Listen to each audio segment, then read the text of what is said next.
chocolate crema Española dessert. First, you have to settle the first layer with the chocolate cake crumb.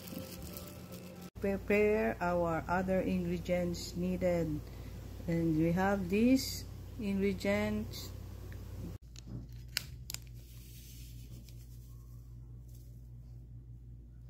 Separate the egg yolks and the egg whites.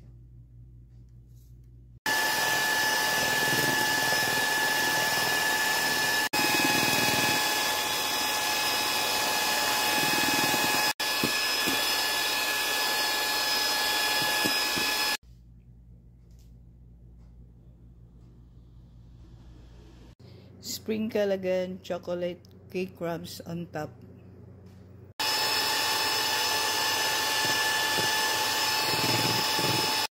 Cut and fold, then pour over the mixture into this dish.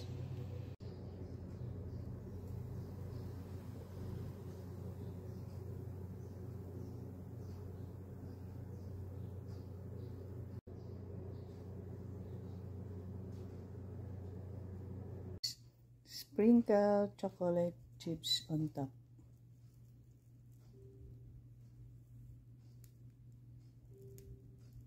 It's done. This is our chocolate crema Española dessert.